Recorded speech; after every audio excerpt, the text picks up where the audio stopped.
Hello everyone, how are you? I hope you all are well and safe. So student, today we will read about the art and architecture. We are continuing with our chapter number 14, our rich heritage. And in our previous lecture you learned that India has diversity which make it special, and you learned about the heritage of Indian language and also dresses and dance forms. You learned that our government recognized 22 languages which make us a part of heritage.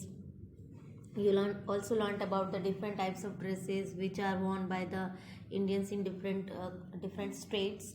And you learned that Indian dance forms are divided into two parts, mainly the folk dance and the classical dance. And you learned that folk dances are very simple dance which having the simple steps. For folk dance we do not need any special or special training or learning, but classical dances are performed by the professional or highly trained dancers who have studied their form for many years. And you also learned that the classical dances is more demanding and is usually strict with technical steps. You learned that bhangra and bhangra is the folk dance of Punjab. And you learned that garba and dandiyas are the folk dance of Gujarat. And you learned also that kalbelia and ghumar are the folk dance of Rajasthan. And you learned also about the classical dances like Bharatnatyam, Kuchipudi, Kathak, Manipuri, Odissi. And now in this lecture we will read about the art and architecture. Indian art and architecture also make it's a part of heritage, and many of our paintings and architecture buildings are part of the heritage and also included in the UNESCO World Heritage List. Okay, so firstly we will read about the paintings. So paintings, we have a very old history of paintings. The paintings at the Ajanta caves in Maharashtra are related to the life of Mahatma Buddha. What is the meaning of this paragraph, students? It's saying that our painting history is very old and it has very unique method. India has very unique method of paintings. Okay, and Indian paintings are many types. Okay, like Madhubani. And you also learned about in your drawing that Madhubani, about your Madhubani paintings and kalamkari and miniature painting and Kerala mullas. And you also learned about the Warli painting. Okay, here is given that we have a very old history of painting. The painting at the Ajanta caves in Maharashtra are related to the life of Mahatma Buddha. Actually, the painting in Ajanta caves are on the wall of caves. Actually, traditionally, most of the Indian painting styles existed uh, as wall painting. Okay, but in due course of time, urbanizations brought this painting form on paper, canvas and cloths, etc.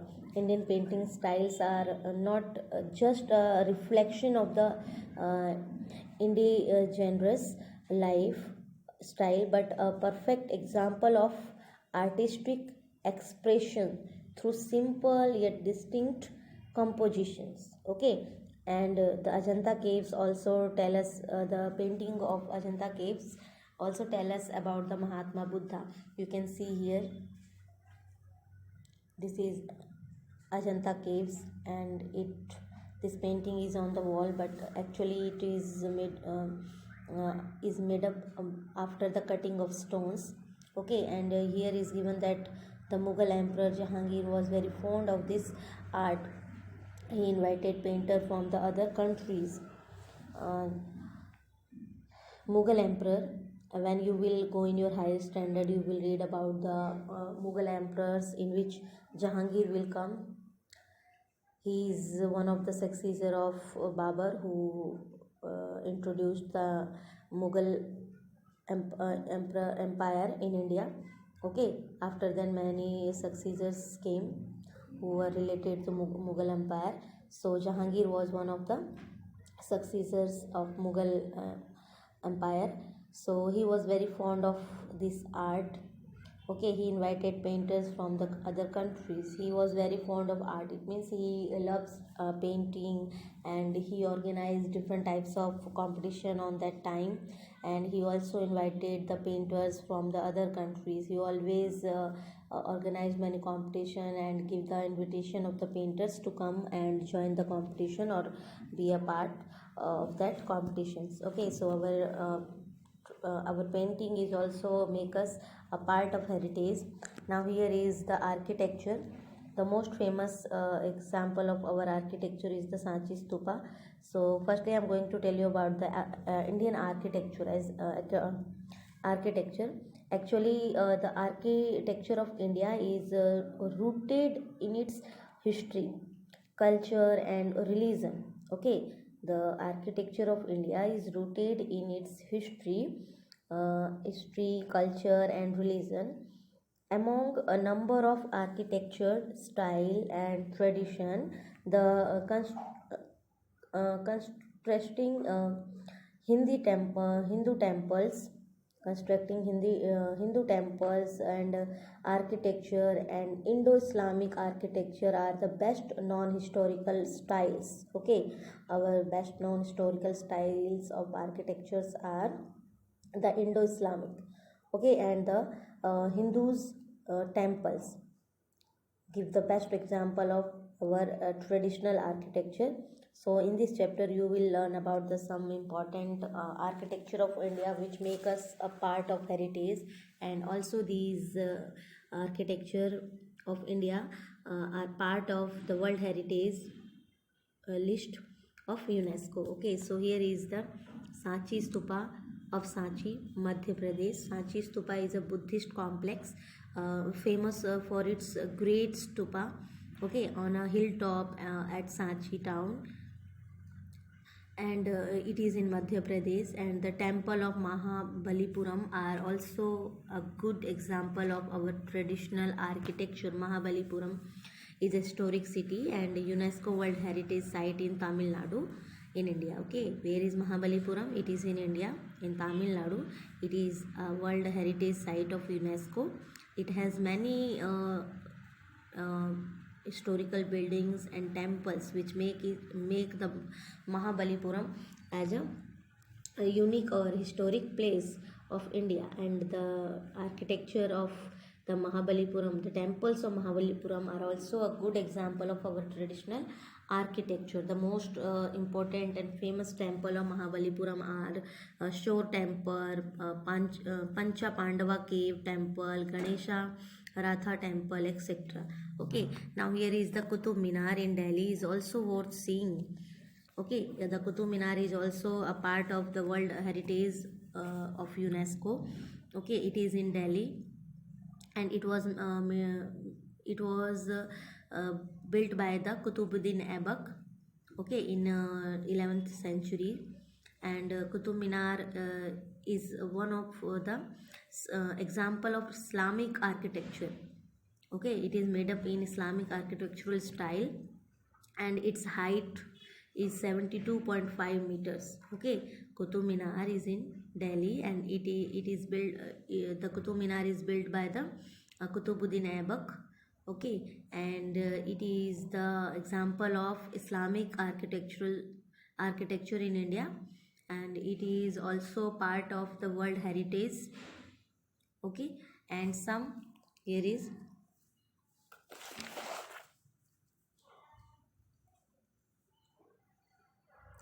some of the most beautiful monuments are the Taj Mahal. Taj Mahal was built by the Shah Jahan for the Mumtaz Mahal at Agra. Agra was the capital of uh, before capital of the Mughal Emperor before the Delhi. Okay, so Agra was the capital of Mughal Empire in earlier time. After then they shifted their capital in Delhi. So the Taj Mahal was built by the Shah Jahan for its wife Mumtaz Mahal. It is monument, okay, and the Jama Masjid and the Red Fort in Delhi also are an example of the architecture of Mughal style. Okay, it was made up in the Mughal Empire. They are great pieces of architecture built by Shah Jahan. Okay, the Taj Mahal, Jama Masjid, and Red Fort. These are the monuments which are built by the Shah Jahan. He was one of the famous emperor of Mughal Empire. Okay, Taj Mahal is the monument, and Jama Masjid is a world largest mosque in the India's largest mosque. So you learned that how is our architecture. Our architecture's its styles also make us a part of heritage. Okay, you learned that the main Indian architecture styles are Indo-Islamic. Okay, and our traditional architecture of our historical temples also make us a part of heritage. Okay, and the important our important example of temples are in Mahabalipuram and in south. The temple of South India is well known for their Gopuram. Okay, so you learnt about the art and architecture. Now in this chapter you will read about our festivals. India is a land of festivals. These festivals can be categorized as national festivals and religious festivals and the harvest festivals. Okay, so I'm just going to introduce about the national festival, religious festival, and harvest festival with an explanation. Okay, so national festival. What is national festivals? National festivals are that festivals that are recognized and celebrated by the government also. Okay, and all the people celebrate this festival together, no matter that from which religion they belong. Each and every people of the country celebrate together this together the national festivals. Okay, and the religious festivals are those festivals uh, which are which introduced a particular religion. It means the festivals are called religious as they are associated with many religion. Okay, and the harvest festivals are uh, celebrated on the harvesting of crops, and they are also known as the seasonal festivals. Okay, so in this chapter we will read about the different types of our national festivals and the religious festivals and the harvest festivals. Okay, so what are our in national festivals? Independence Day is our one of the important national festivals because it is the day when India got freedom from the British. Okay, and we always we every year we celebrate 15th August as Independence Day. So read this information which are given here, that 15th August is is celebrated as Independence Day. Okay, the main attraction, what is the main attraction of the day is the flag hosting by the Prime Minister at the Red Fort in Delhi. Okay, on that day Prime Minister hosts the flag on the Red Fort, and he also addresses the nations on this day. And the Prime Minister also get the gives the information to the people that what are they that what are they doing as a government for their country, and which plans and the law are introduced by them for the welfare of the country and the people of the country. Okay, so the Independence Day is very important festival for us. It is our national festivals. It is our national festival, and all the people of our country celebrate it together, no matter from which religion they belongs. Okay, so why we celebrate Independence Day on 15 August? Because India got independence on this day. India got independence on 15th August 1947 after a long time. So Independence Day is our national festival. Now here is given the Republic Day. Republic Day is our one of the most one of another most important national festival. Okay, it is celebrated on 26 January every year with great enthusiasm means with great joy. Okay, and the President of India take the salute at the parade. Okay, what happened on that day? Republic Day. Republic means a country where people choose their leaders. Okay, and India became republic on 26 January 1950, and after then we celebrate 26 January as our Republic Day every year. And on that day, what is the great attraction of this day? The President of India takes the salute at the parade. Okay, because he is the head of our soldiers. The navies and the air force and the force, each and every force gave the salute to our president. Okay, and the jhankis of different states and the stunt of our soldiers are the important part of this day and are the part of the attraction of this day. Okay, and after then Gandhi Jayanti is our national festival. You know that Gandhi Jayanti is the birthday of our Mahatma Gandhi. Mahatma Gandhi born on 2nd October. Okay, and this day is celebrated as the Gandhi Jayanti. You know that Gandhi is also known as the father of nation. He is the father of nation. Okay, so these are our national festivals: Independence Day, Republic Day, Gandhi Jayanti. Okay, we also celebrate Teachers Day as a national festival. Okay, now here are the religious festival. We have many types of religious festivals. Okay, like Diwali, as I told you that the religious festivals associate with many religions. Diwali, Dashera, Durga Puja, Ganesh Chaturthi are the main Hindus festivals. Okay, and the Christmas is celebrated by the Christians on 25th December, and Eid ul Fitr and Eid ul Juhar are observed by the Muslim. It means these festivals are celebrated by the Muslims.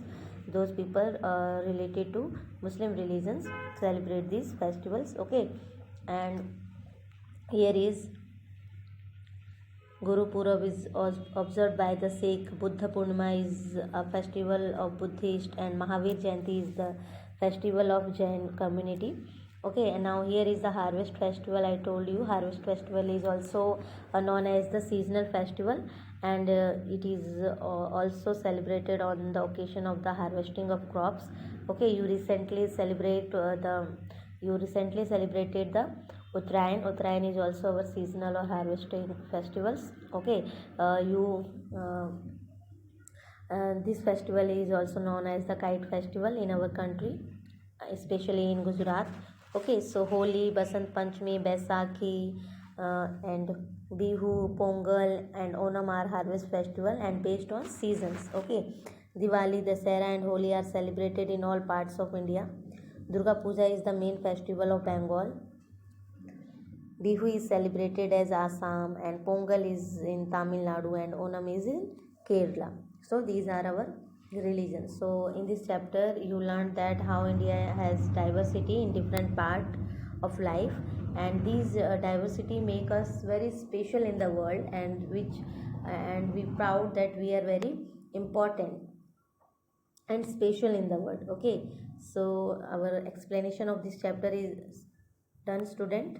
In our in our next lecture we will do all the objective types of question in textbook. Okay, so read this chapter again. This is very interesting and amazing and colorful chapter, which give us information about our country, which make us proud to feel on our country. Okay everyone, so now take care. Goodbye everyone, have a nice day.